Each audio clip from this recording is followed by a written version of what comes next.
దేవర 1 విడుదలైన సమయంలో మొదట వచ్చిన మిక్స్డ్ టాక్ నిర్మాతలతో కాస్త గందరగోళాన్ని సృష్టించింది. కానీ Anirudh music, NTR, mass craze సినిమాను లాభంలోకి తీసుకువచ్చాయి. దేవర 2 పై అభిమానులు ఎంతగానో ఆసక్తి చూపుతున్నా మేకర్స్ నుంచి క్లారిటీ రాకపోవడం అందరికీ ఆశ్చర్యాన్ని కలిగిస్తోంది. నార్త్ మార్కెట్లో దేవర 1 మంచి క్రేజ్ సంపాదించినప్పటికీ రెండో భాగంపై ఇంకా నిర్ణయం తీసుకోలేకపోవడం చర్చనీయాంశంగా మారింది. అయితే ఇటీవల వచ్చిన టాక్ ప్రకారం పుష్ప 2 సాధించిన గ్రాండ్ సక్సెస్ దేవర 2 మీద ఆశలు పెంచిందని సమాచారం. పుష్ప 2 1800 కోట్ల గ్రాస్ కలెక్షన్ వసూలు చేసి హిందీలో కూడా 800 కోట్ల మార్క్ దాటింది.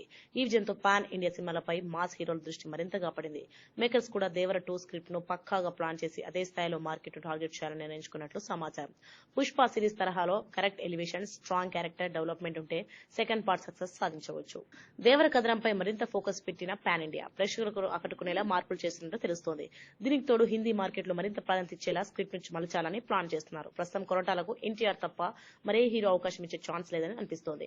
ఎన్టీఆర్ ప్రస్తుతం వార్ 2 ఫైనల్ షెడ్యూల్ తో పాటు ప్రశాంత్ నీల్ తో మరో భారీ ప్రాజెక్ట్ చేయబోతున్నారు. ఈ గ్యాప్ లో దేవర 2 షూటింగ్ ను స్టార్ట్ చేయడానికి మేకర్స్ ప్రయత్నిస్తున్నారు. ప్రస్తుత ప్లాన్ ప్రకారం ఈ సినిమా స్క్రిప్ట్ ను మోటార్ పార్ట్ కంటే గ్రాండియర్ గా రూపొందించాలని కొరటాల టీం భావిస్తోంది. BCN ఛానల్ ఇందులో మీకు కావాల్సిన అన్ని రకాల హంగులు ఉంటాయి. Hi, this is MM Sri Lanka. Please subscribe to BCN channel.